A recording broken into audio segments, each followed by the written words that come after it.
Hi, I'm Rachel Gaskin, and you're watching ECITV.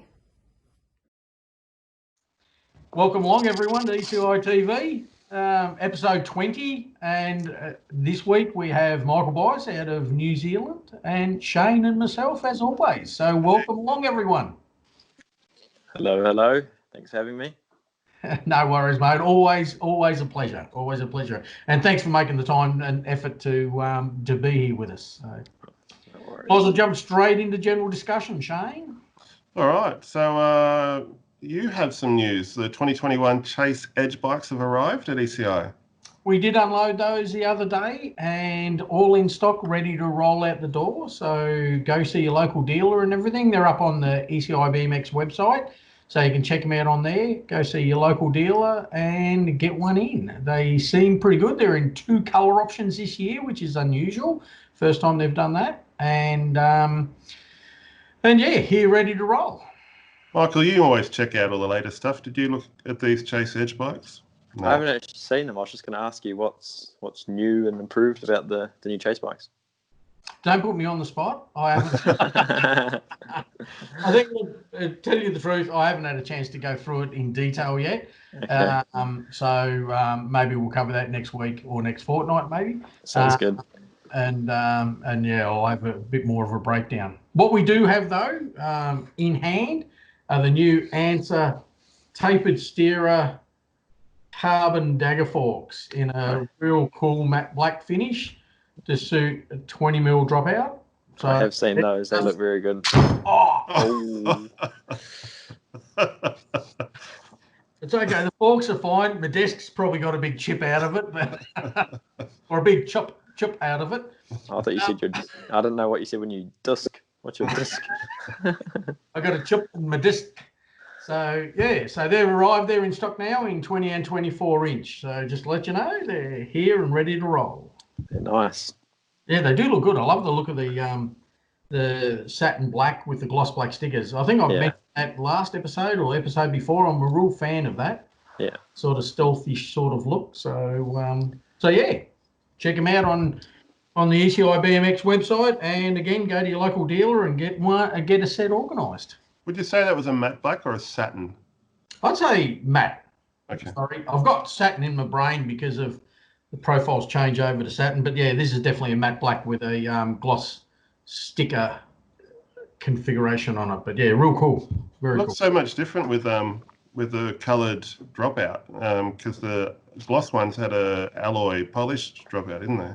That's correct. These actually, the integration between the fork and the dropout is just seamless. Like it almost looks like the dropout itself is carbon. Like it just blends in perfectly, as you can see. But yeah, the gloss ones are definitely like a bonded insert, alloy insert. So again, you know, these are just the duck's guts. Cool. Did you guys see that they've? I'm not 100% on this, but I'm pretty sure I've seen through social media that they've announced the Downhill Worlds are going ahead in October in Austria, which I presume the Pump Track Worlds will be in conjunction with that. So, jeez, okay. I've seen on Instagram that a girl announced that it's going ahead. So that's interesting. So you could be travelling for the Pump Track Worlds. Well, I guess if they're running the Downhill Worlds, they'll run the Pump Track. I guess I'm not sure. I don't know if they'll allow anyone from Victoria, Australia to go anywhere at the moment. Oh, the Wade and Bodie will be going, won't they? Well, should be. Well, yeah, supposedly, yeah. Yeah. I mean, we're getting 600 and 700 cases a day at the moment, so I don't know if anyone wants anyone from Victoria in any state, let alone a country. So or America. Yeah, exactly. If you were to go to the Pump Track Worlds, would you stay on over in Europe and do some other racing and then go across to the Grands and World Cup races? Well, I don't think the World Cups will go ahead. Oh, okay. The Rocker World Cup. I think I would stay in Europe just to train. Again, I'm not sure on the races. Belgium have just had a big second wave, and they were supposed to have some European rounds and stuff. So I want to go to Germany, Stuttgart, and train there for a little bit. Looks like the place to be. Lots of good riders, lots of good facilities over there. So I want to try and get over to Germany. Yeah. Do you speak any European languages? No, I picked up a little bit of Dutch when I lived in Belgium for 3 months, and that's it. Every country you go to, you pick up a couple words, but not too much. Just enough to get by and order a drink. Yeah, or take the piss out of your friends or something. Yeah. Another new product I noticed this week is Crupi have their quad hub available in a disc brake option. They're still taking pre-orders and they should be available in a couple of weeks. They say mid-August. And they're 36 and 28 hole options. The hub itself's only a 10mm axle for the rear hub, but they've got 20mm options for the front. So I guess Crupis are all 10mm. I haven't had a look at that. So we'll provide the link for those as well. And we spoke last week about some limited edition Radical Rick pad sets from Flite, the legends in BMX pad manufacturing. They've got some new versions of them which are a more modern style. So they're a nylon construction with Velcro fasteners. And these ones aren't limited edition. So if you missed out on the Radical Rick pads last week, because there was only 40 of those limited edition ones, you can still buy a more modern version. I guess there's nothing real modern about pads these days, but there's always a soft spot in my heart for pad sets. I've been running them for like 40 years, so I'm not going to stop now. I'm not going to give up on something I cherish. I remember having to have compulsory top tube pads, compulsory head stem pads, handlebar pads. I thought that might have been before your time. I was about to say, do you even know what a pad is for a bike? I think they must have got rid of it when I was probably, I want to say 11 in New Zealand. It's been I thought that was the most stupid rule. We used to get, the most stupid rule over here was tucking your jersey in.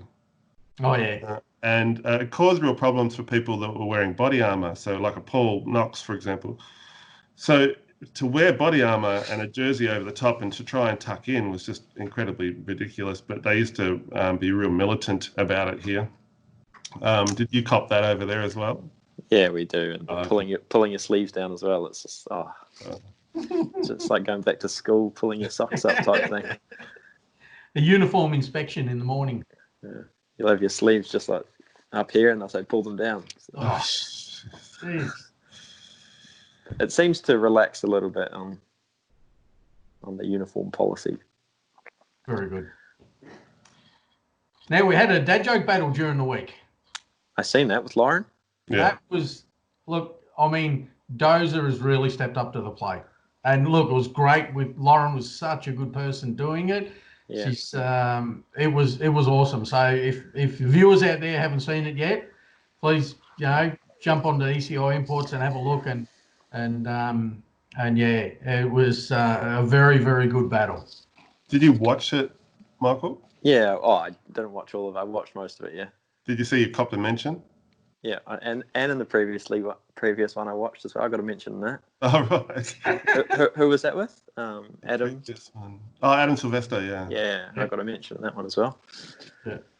No, I've got some more dad jokes. They're always popping up. So we'll have to get you up against somebody else, or maybe that rematch that Sean keeps talking about. Okay. Did he deserve a rematch after I won? No, I don't think so. I think you should run away with that win. I don't know. I think Dozer's come on in leaps and bounds. So Yeah, he has. I think he's a different person now than what he was like 2 dad joke battles ago. I heard a really good dad joke yesterday. I don't even know if it's a dad joke. I heard a really good joke yesterday. I love it. Go on, slip it out. Okay. It involves you've got to play a part in it as well. Do you want to hear my new Batman impression? I've been practicing it. Okay. Sure. Okay. Stop. That's my kryptonite. It's not Batman. That's Superman. Thanks, mate. Appreciate it. Ah! That's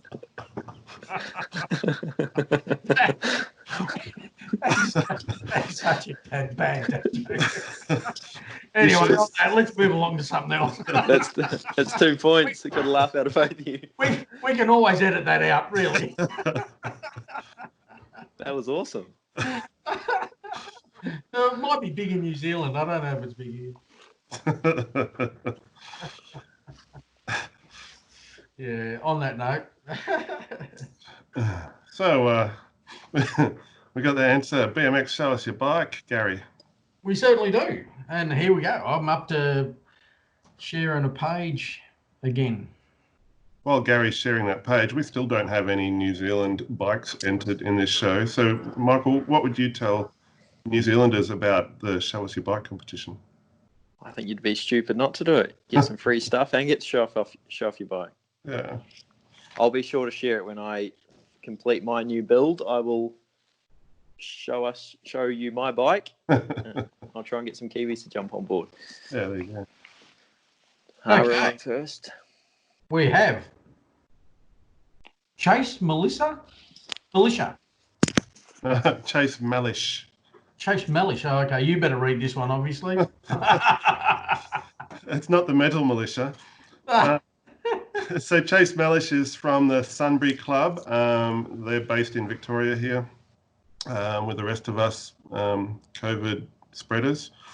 The bike is a 2020 Haro Race Light Mini, and it's got the Answer carbon forks we were talking about before with the polished dropouts. And it has Answer whole shot wheels, so it looks like they've done a little bit of customizing to this little ripper of a bike. About the bike, I ride for Haro Australia, and I like it because it's black and has all the best Answer parts on it. So there's a shout out to John and the crew at Answer. Nice. I'm a 6 sprocket and my bike is fast. It also has Answer carbon bars, Answer adjustable stem, Answer seat and brakes, and also an Answer plate. Whose signature is that on the top? I'm trying to see. There's 2 there. There's one in the bottom corner as well. Macari or something? Don't know. We'll have to find out. Can't read that. Cool. Oh, there's one down the bottom right corner as well. Yeah. I didn't see that one. Yeah, well, I mean, that's good to see that either pros or someone has signed the plate for little Chase. Yeah. Okay, yeah, definitely answered out, isn't it? I mean, it's it's a Haro, but everything is Answer on it, and such a cool-looking little bike. I found it a little bit confusing when I saw Chase on the plate. I had to. Same here.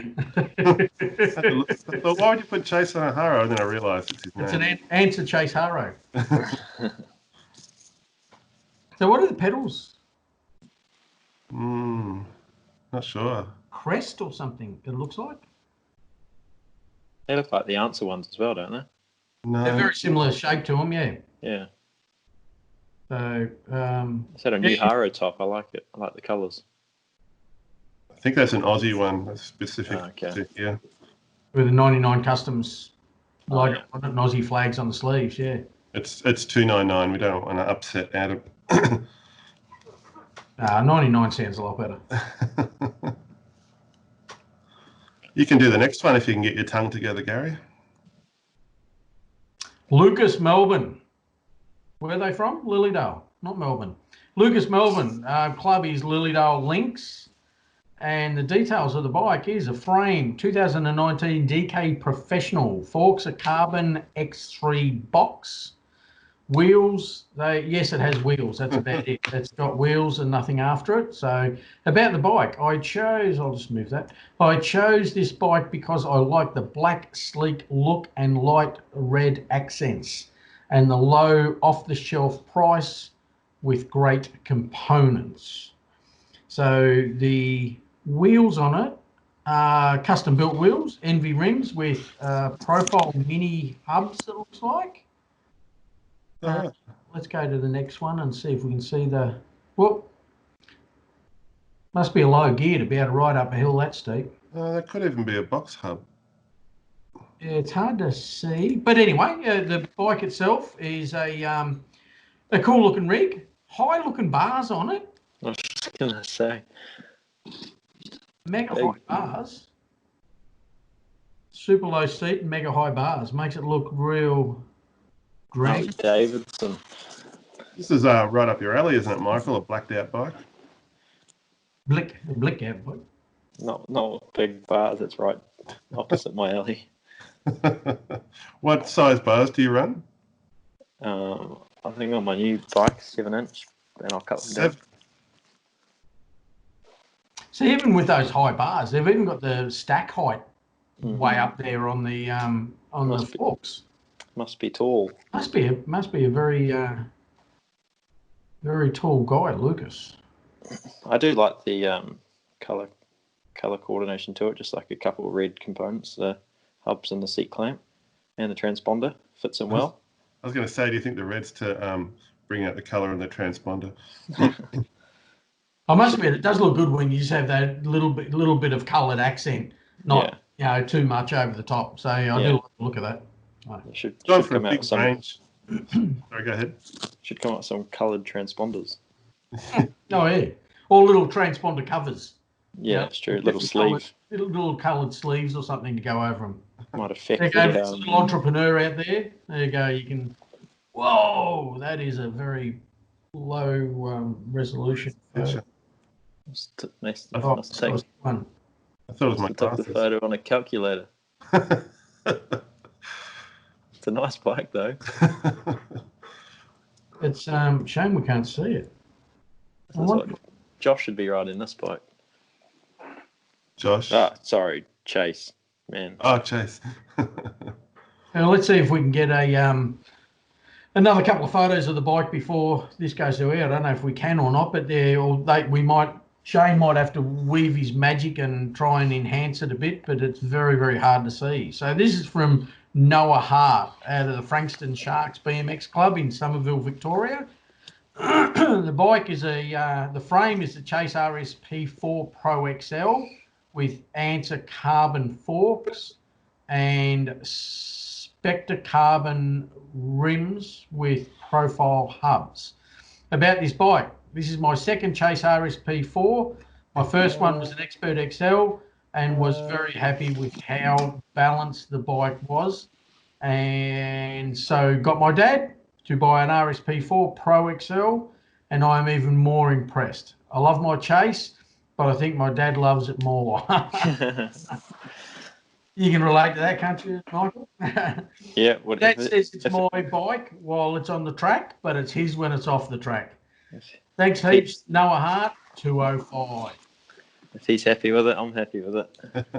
Look, from what we can see of it, it is a pretty cool looking rig, and I like the way it's set up in the rock garden with a fountain or something in the background. So it's very zen, isn't it? It is, isn't it? Although the rims look like a deep edition of the standard. Maybe not. I've never heard of Spectre carbon rims. Spectre carbon rims. Neither. No. And it's a nice looking bike though. Unfortunately, we can't really go into much detail because you just can't see anything on the bike. You see the LSP cranks and a few bits and pieces, but anyway, we'll see if we can enhance something there and move along. Okay, Shane, take this one away, mate. All right, so this is Scarlett Whitling. So we've seen a few Whitling Stay Strong bikes over the past, and we've obviously had Ryan on the show a couple of times as well now. So Scarlett is Ryan's daughter. They're from the Lilydale Lynx BMX Club here in Victoria. It's a Stay Strong V3 Pro XL with Answer Dagger tapered steerer forks. She runs Profile AC2 hubs with Alienation, Malice and Mischief rims. A nice little combo there. About the bike, we chose this bike because my brother and dad also ride a Stay Strong, so I feel we have our own little team. What I like most about my bike is the color coordination. We chose two colors that would match the white frame, and those were black and polished, which I feel really complements the bike and makes it look more personalized. And in the additional information, this is Scarlett's first full-size Pro XL race bike. So I wanted her to build something special to reward and encourage her to continue continuing progression in racing. So nice looking bike. It is. Looks really good. And the V Zolder tyres, the limited edition tyres on it as well. Are they the ones with the UCI flag on them? Yes. Okay. Yep. I've never tried them, but they look alright. Yeah, quite limited edition. They were just brought out for a short run, obviously. Yeah, good looking rig. It's I love the way the forks blend into that steerer tube on that side profile. That's just seamless almost, doesn't it? It looks really, really neat. Top tube looks like it goes quite low where the seat joins, or is that just me? Like that? No? Just me? Whereabouts? Just Step over height. Yeah. Yeah, it is quite low. I love the look of the narrow top tube on these. They're ovalised top tubes, so they you'd never get a pad on them. Yeah. Because they're quite wide and narrow, but yeah, they do look good on that side profile like that. Yeah. Maybe she's a bit concerned she's holding onto it there. I think it really stands out because it's a white frame. We tend to see a lot of black ones come through as well. Yeah. Yeah, nice looking setup. Very nice. Picked a nice sunny day to take photos of it too. Okay, so what we're going to do, we're going to let Michael choose on this week. Oh. This is a tough one, mate. Was it the Haro DK? Do you want me to flick back through them, a quick run through them? So that's the first one. Yeah.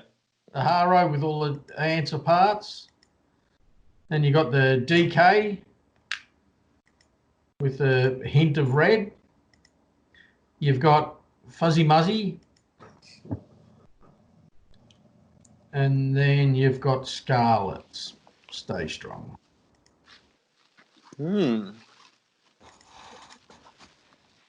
Oh, I think I will go with the Stay Strong. Oh, okay. Well done. I like it, and I haven't seen too many of them in New Zealand, so I like the colour and looks a little bit different. No worries. That's awesome.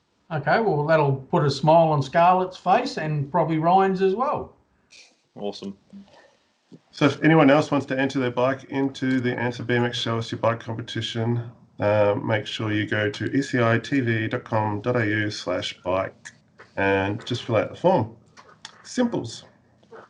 Simples. Get some more Kiwi bikes in there. Yeah, come on, Michael, make a push to get some more Kiwi bikes in there. Well, Haven't seen any. If my bike's ready this week, I'll send mine. And are you doing one next week or every second week? Well, we're actually going to announce that. We're probably going to do it every second week. So, yeah, you did take away our news break, but anyway. That doesn't... Yeah, what Shane and I discussed a little bit is we're going to run ECITV fortnightly moving forward, but we will drop interviews and dad jokes in between when they're available. So it's just obviously with Victoria, and that's where Shane and I are based, is in total lockdown, so we can't move anywhere to cover any racing that is going on interstate. So the concept of ECITV was not just to bring information to everyone, but also to cover races. And at this stage, it looks like possibly we won't be able to see a race for the rest of the year. So to ease up on content and make it a little bit better for viewing, we decided to bring it out fortnightly. But we will be dropping interviews and dad joke battles and things like that on the alternate fortnights. So sweet. Well, maybe in 2 weeks I'll get you my bike. Yeah, for sure. Easy. Unless we do a bike check in between. Yeah, we could do anything in between. Yeah. Sounds good. Yeah. All right, so now we're onto the bias opinion, which is the whole reason why we have you here, Michael. So this time we thought we'd talk about off-track self-promotion of pro riders, and maybe we'll extend that to an extra topic a little bit later, but we'll start with that. So what kind of self-promotion do you do off-track? Well, around the track, off-track. So at the track. I mean, part of the reason we're covering this is Shane and I were talking prior to going to air, and we were talking about how in the old days, well, when Shane was racing pro and my children were racing, the pros seem to have a lot more influence and presence at the race meetings to help out the junior riders. like, I know there's a lot of clubs out there who, sort of do look after the pros and get them involved in the race meetings, but it doesn't seem as though the pros get involved as much. I know Mike, Haley and Aaron, when they were racing in their junior ages, they would be so excited about the fact that a few of the pros that hang back and hand trophies over the line, or hand out some stickers, or sign a number plate and give a number plate away. And like, that made their day. It doesn't seem as though there's that much of that going on these days, that the pros don't seem to be promoting the sport at the events. Now, I'm not coming down on the pros, because, these days it's a lot more professional, and they do need to psych themselves and warm down and cool down and warm up. Yeah.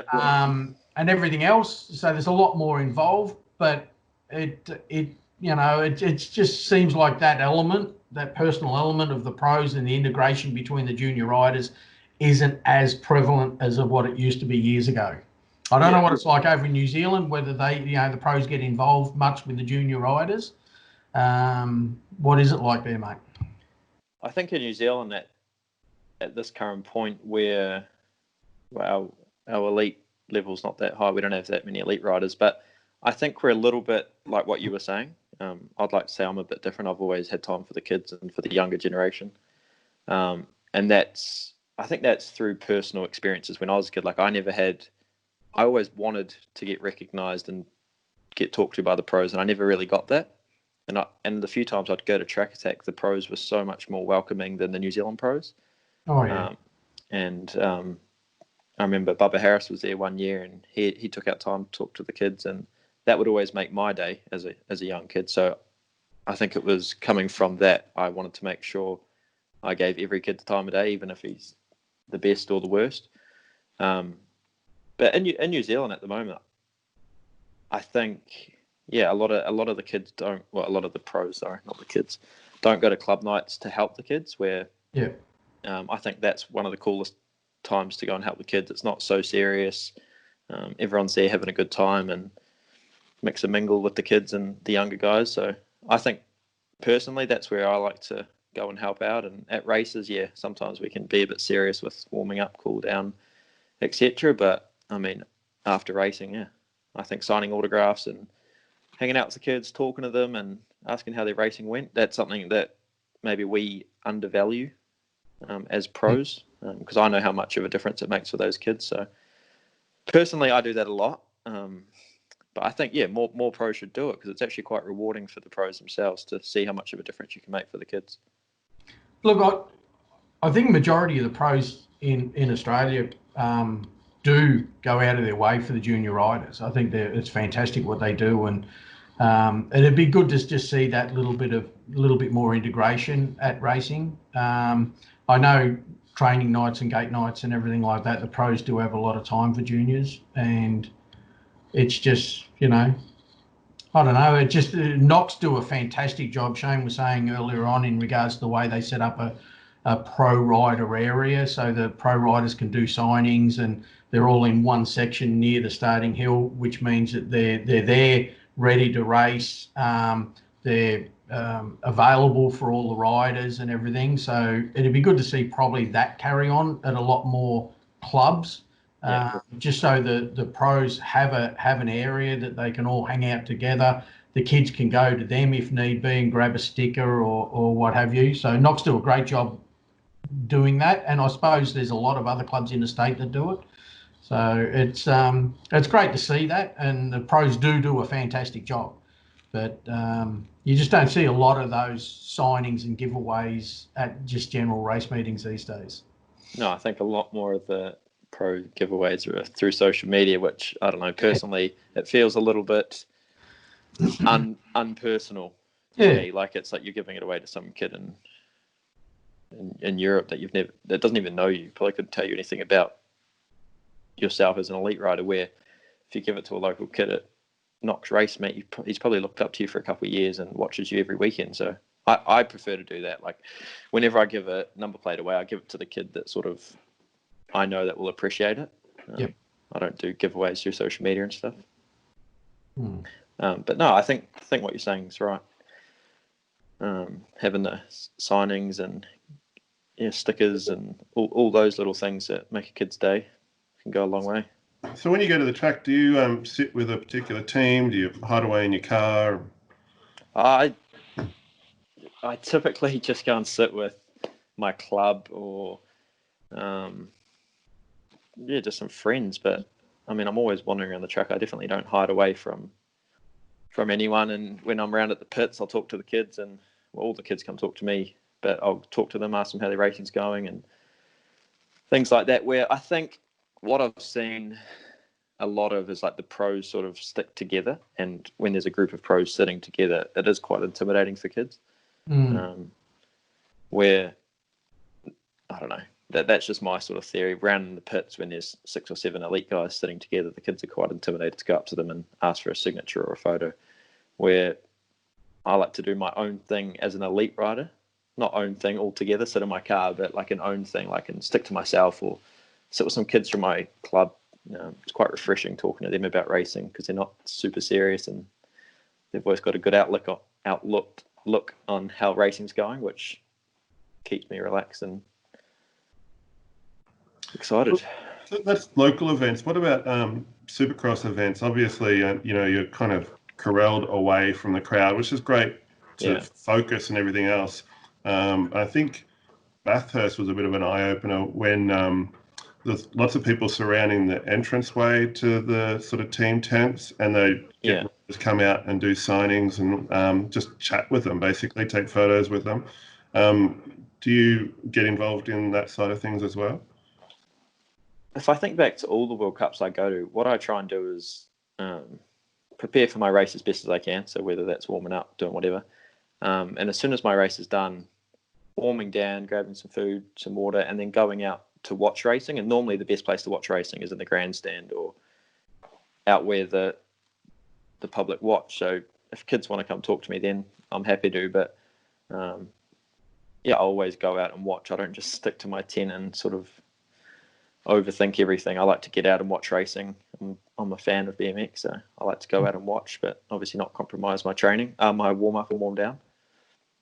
Do you find you've spent a bit of time in Europe? Do you find lots of European kids would come up to you and recognise you? I think last year was the first time the European kids started recognising me. I was at the Worlds in Zolder and I didn't race due to the selection problems, but I think I had like 3 or 4 kids come up to me and ask for a photo, and I was just wearing normal clothes. I thought, oh shit, kids know me over here. Michael, you don't realise how popular you're going to be moving forward after being on ECITV. Like the world is going to recognise you at every race meeting you go to. You mean how popular you're going to be after Michael Bice has been? No, I'm kidding. But yeah, the European kids they're awesome. The thing is that most of them don't speak English under 11 or 12, so that makes it a bit difficult. But no, European kids are good. I reckon we've probably covered just about everything on that topic, haven't we, Gary? Close enough. Yeah, it was more just a viewpoint than anything. So yeah. So one more thing, you've been locked away for 2 weeks doing some training with the New Zealand track team. How did that go? Locked away, secretive training. No, I had the opportunity to go down and train with the track cycling team in New Zealand. We've got a really good track cycling team. They're silver medalists at the Olympics and gold medal at the Commonwealth Games and a couple-time world champs. So for me, it was an opportunity to sort of get out of my regular training scenery and go and do something a little bit different and spice it up, I was very fortunate to have that opportunity. And that came through recently getting in the high performance team for BMX. And I was very grateful and very appreciative to go down there and train and see what they do and see how they train. So it was awesome. Did you try any bunny hops or wheelies on your track bike? No wheelies. They lent me a bike and I was scared to do any damage to it. But no, just that their skill set is track stand. We balance on the spot for a while, which is similar in BMX. We practice that. And no bunny hops either. Break the wheels. Just go around in lots of circles. So is it something you enjoy? Could you see yourself doing that sometime off in the future? I enjoy every sort of challenge. So right now my goals are I've got so many goals in BMX that I want to tick off and accomplish. But maybe in the future, if I'm any good, then yeah, I could see myself giving it a go. But it's sort of, I've thought about it, but it's so hard when you've got so many goals in BMX. There's no way I could drop them for something else. I don't like giving up on something before I've accomplished it. So to me, I'm young, still got lots ahead of me in BMX. So what kind of training do they do in track riding, and how's it different to the kind of training you might do on a BMX bike? Yeah, that was the thing that kind of made me really want to go. Like at the moment, I'm in a strengths block, so big gear sprints in the gym lots, also riding my BMX bike quite often. But for track cyclists, they're just in the gym a lot, lifting heavy weights, slow, heavy, thrashing themselves for a long time, and then on the track with huge gears, like ridiculous gears, and then obviously lots of pedaling and sprint. So to me, that went hand in hand with what I'm doing at the moment. We would be in the gym from 8 till 10:30, 11, and then a couple hours off, back in the track at 12:31 till 4 o'clock at night, or in the afternoon. So it was full on, but yeah, it was really good. And their track sessions were more quality over quantity. Like there'd be days where I'd do 4 efforts in 3-4 hours, and then so you warm up for 15-20 minutes, and then you do your first effort, you go sit down for half an hour, do another effort, sit down for half an hour, and you do 4 efforts, and you go home, you're knackered. They're like, what'd you do today? 4 efforts. Where in BMX, it's typically I'm going to do like 12 gates or something. So to me, at first, I was like, this is a bit weird. Like I'm just learning to ride a track bike and do it, and I only get to do 4, and then I've got to go home.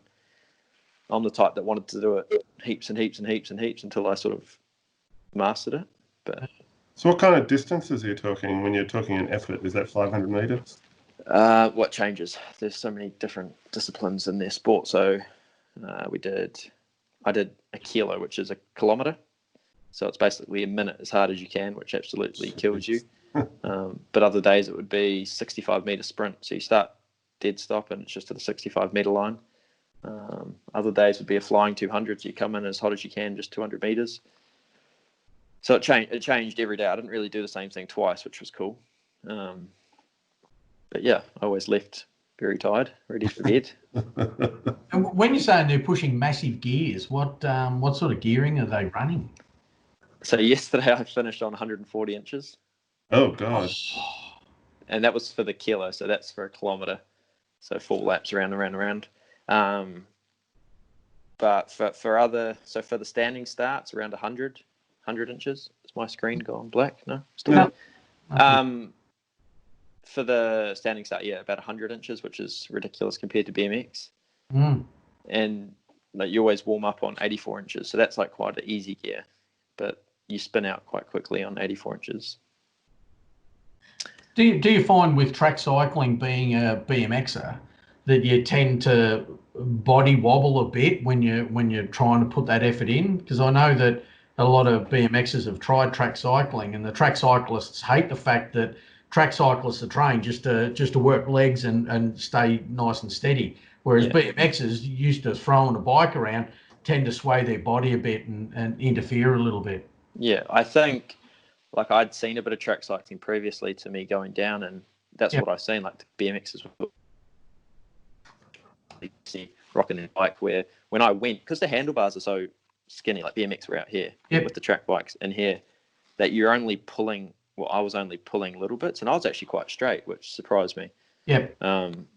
Shorter cranks, which I guess makes your hips rock less, because like, the bigger the cranks, the more you're going to have to rock to sort of pedal. So I was quite straight, but yeah, it makes sense with what the track cyclists want. They don't want to lose any power by rocking.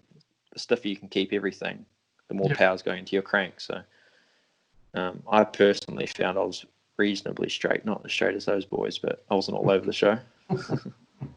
Did you find you're using different muscles in your legs and body? For sure, yeah. A lot more in your glutes, hamstrings.